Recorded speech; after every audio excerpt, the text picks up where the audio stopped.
Hey guys, welcome back to another episode of Why No One Plays. Just to let you know from this point forward, the champions left in the series are the ones nearing the upper end of the low percentile play rate, so they may not be as obscure as some of the super niche pocket picks like Yorick and Kog'Maw, but they're still part of the bottom third of all champions in League. To kick it off, let's talk about a champion that few people play but everyone hates, Malzahar, the Prophet of the Void. If this is your first time watching Why No One Plays, I want to make a quick disclaimer that the title is not meant to be taken literally. Obviously there are Malzahar players, but not too many, especially in the past couple of years. My goal with the series is to raise more awareness of the champion by analyzing why the general player base, those who don't play him, struggle to see him as an appealing champion to pick up, breaking down what makes him an unpopular champion to play. So to all the Malzahar mains out there, please don't take this personally. But anyway, that aside, let's get started. Early on in the series, I made a lot of episodes on a particular subclass of champions, Juggernauts, having talked about almost half of the cast already, and to be honest, I was planning on making a Why No One Plays Dr. Mundo, but he's getting reworked soon, so I thought it was pointless to do so. Though recently, I've covered a lot of battle mages, as this will be my 5th time venturing back into the subclass. Juggernauts and battle mages are comparable given that they share a lot of the same properties. Both subclasses pack incredible amounts of damage and are generally more resilient than their faster counterparts divers and burst mages, but in exchange they tend to have low ranged and can be outspaced against those with either higher mobility or longer reach. While battle mages extend a further arm than Juggernauts, it comes at the cost of the latter's incredible resilience and survivability. Moreover, the increased range is not quite good enough to match that of artillery and burst mages either. Another problem shared by both subclasses is that their damage, while truly formidable, is noticeably slower than the majority of the cast because they usually take time to collapse targets in exchange for being able to maintain their uptime consistently high. Both of these subclasses have been aging rather poorly because, as games end faster and teamfights happen quicker, the only Juggernauts and battle mages that thrive nowadays are those who do have a burst option, such as Karthus with his one-button pentakill or Darius who just needs a single execute to start one-shotting everyone on the map. Where Malzahar stands in all of this is a bit of a tricky question to answer, because he's the only battle mage in League of Legends who is an anti-carry rather than a carry. For the uninitiated, an anti-carry is a champion whose way of carrying games, in air quotes, is by preventing the enemy team's carries from carrying the game, which then allows your team's carries to do their job unimpeded. You can think of it almost as trap cards in Yu-Gi-Oh! They don't really exist to advance the game state, they're more to prevent your opponent from doing so. To this day, it's still a niche role. Very few champions exist with a playstyle revolving around shutting your enemies down rather than enabling you and your allies. Reason I'm telling you all this is due to Malzahar being, in my humble opinion, the best anti-carry in the entire game because he can literally lock someone in place for 2.5 seconds with the press of a button. Poppy and Teemo are two other examples, but their usage is more stringent to the enemy team composition since Teemo shuts down auto attackers and Poppy shuts down dashes. Malzahar, on the other hand, counters pretty much anyone, albeit only one person at a time usually, and this leads us to his first problem. Being both an anti-carry and essentially an AP juggernaut, Malzahar is physically incapable of solo carrying games because nothing in his kit allows him to without aid from his teammates.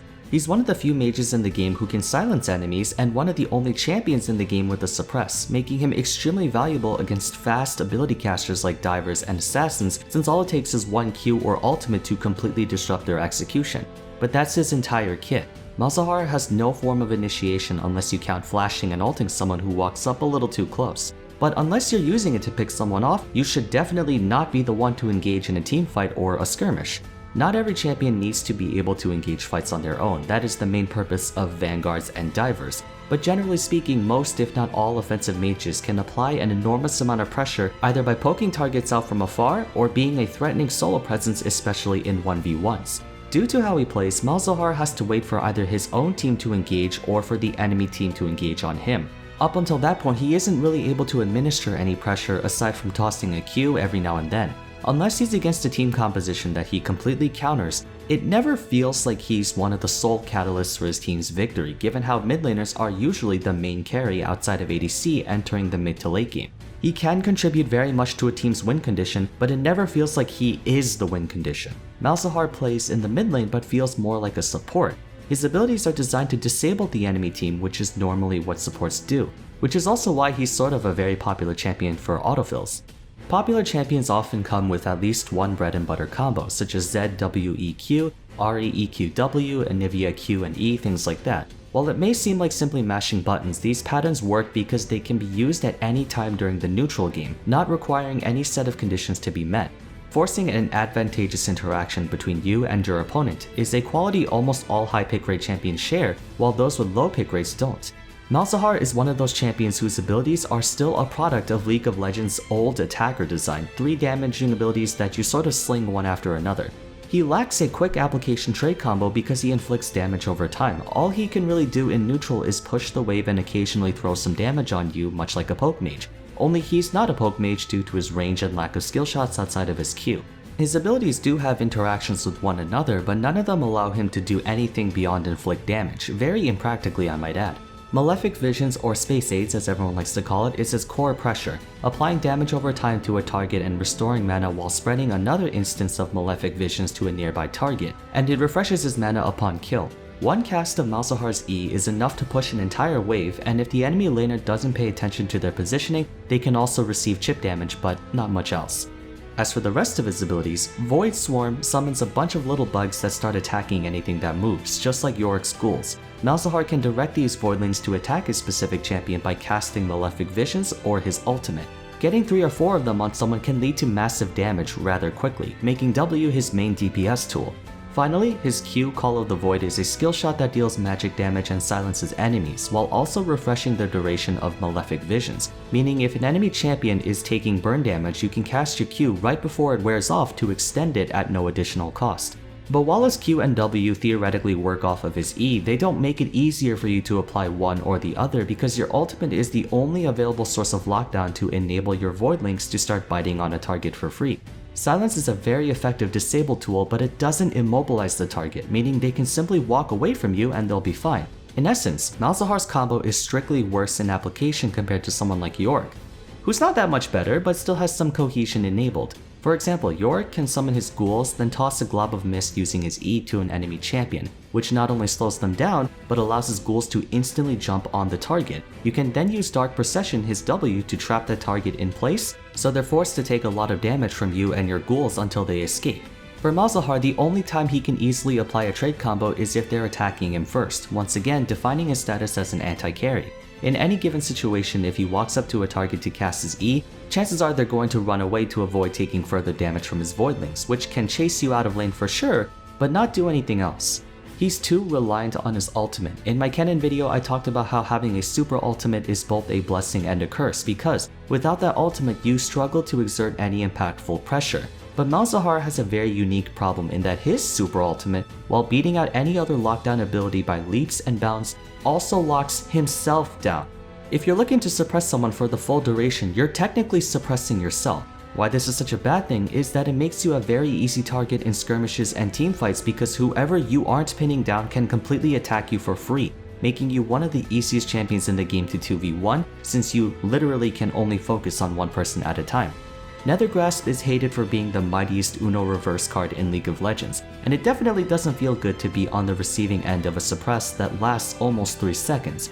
But practically speaking, if you have a backup, they can completely waste Malzahar and likely kill him before he can kill you, or they can just simply interrupt his channel to set you free. And even if you are fighting alone, all of his pressure is completely negated with the purchase of a single item, Quicksilver Sash. Some argue it's still a net loss for Malzahar's opponents since they do have to pay the QSS tax, as they call it, but not entirely. Yes, 1300 gold for only 30 magic resist is a scam, but it's not like you can only use it for Malzahar's ultimate. If you're up against any other champion on the enemy team with crowd control, you can use it to cleanse yourself off that as well.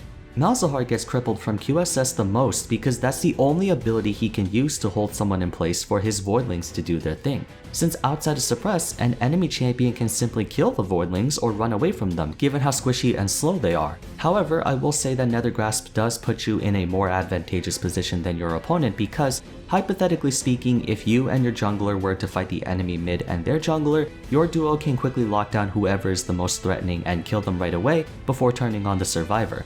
But that is only under the caveat that your 2v2 is better than theirs. And in a full 5v5 teamfight, you're sort of at the mercy of their remaining 4 members, provided you don't have someone protecting you. But can you really trust anyone in solo queue to watch your back or front?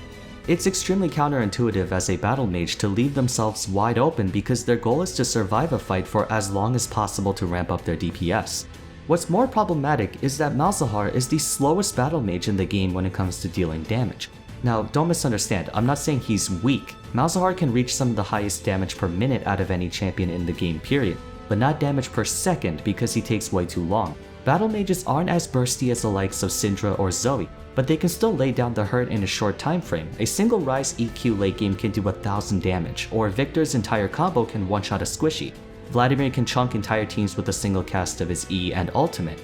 Rumble's Equalizer and Flamethrower melts entire areas. Most importantly, all of them cover a huge area of effect. Ironically, Malzahar is pretty much the only battle mage in the game who's mostly single target, as the only AoE in his kit is his Q and the little puddle he creates from his ultimate. The only way he can outdamage his peers is during a standard front-to-back teamfight, where your team focuses on one person at a time, taking out the tanks and divers first and then gradually pushing to the carries and supports. That's why he was really popular during Season 7 and 8, because on top of being just really strong at the time, he was one of the best mages at doing that. But in Season 9, 10, and 11, most teamfights have been these explosive clown fiestas where everyone now has a billion ways to flank the backline. Even your own backline can flank their backline, for example Kai'Sa. Since he doesn't have the same area control as Cassiopeia, Anivia, Aurelion Sol and such, he takes a longer time to carry a teamfight, which only lasts about 5 to 10 seconds at most anyway. And lastly, he's the only battle mage in the game without a get off me tool, because once again, if he casts his ultimate, he can't move either. If you're engaged on in any circumstance and you aren't able to 100-0 your opponent during a full ultimate channel, you're the easiest battle mage to kill. All in all, Malzahar's lack of popularity stems from the fact that he's an anti-carry champion, which inherently turns him into a pocket pick, and that he's too slow. Someone posted a comment on my poll where I talked about what episode you wanted to see next, and they summed it up perfectly. No mobility, slow to ramp up, no real burst, and vulnerable ultimate. Malzahar can do incredible amounts of damage, and he's to this day the best counterpick to enemy team compositions with a hyper carry like Katarina, Yasuo, Master Yi, Kai'Sa, etc. But unless the circumstances are perfect, Malzahar is just too weak in every other field. Fortunately for him, a lot of his issues can be fixed rather easily. For example, we can assuage his overdependence on his ultimate by simply giving his Voidlings the same gap closer property that Yorick schools have. And if we're looking for some way to lock down targets outside of his ultimate, rather than refreshing the duration, casting Call of the Void on a target with Malefic Visions on them for at least 2 seconds will root them on top of the silence. It's sort of like Seraphine's Beat Drop that roots targets already slowed or stuns targets that are already rooted. That way Malzahar can actually be proactive because he can walk up, use his Malefic Visions on someone, wait out 2 or 3 seconds and then use Q for a surprise root so his team can follow up. To address his lack of AoE, we can maybe make it so Call of the Void causes Malefic Visions to spread to all enemies around the inflicted target if it last hits, kind of like how Ryze used to be able to spread Spell Flux if his Q killed the initial target, before it got reworked to always spread. Naturally, we'd have to lower his base damage a little because that greatly increases his DPS, but designing ways for Malzahar players to be creative with their combos instead of just mashing the keyboard not only leads to more player satisfaction but player agency, the two things he kind of lacks. Again, we need a focus group to test it out and balance it so it's not too overpowered, but Malzahar's kit has a lot of potential, we just need to do a minor rework and things can be good. That being said, I never want to see this champion ever because I hate his ultimate. Personal bias aside, that's my take on what we can do to fix him. If you enjoyed this video, a rating would be much appreciated, and if you'd like to see more content like this, please be sure to subscribe to the channel. Also, check out the video description down below for links to my Discord and social medias, as well as a playlist containing all of my past episodes of Why No One Plays if you want to see more.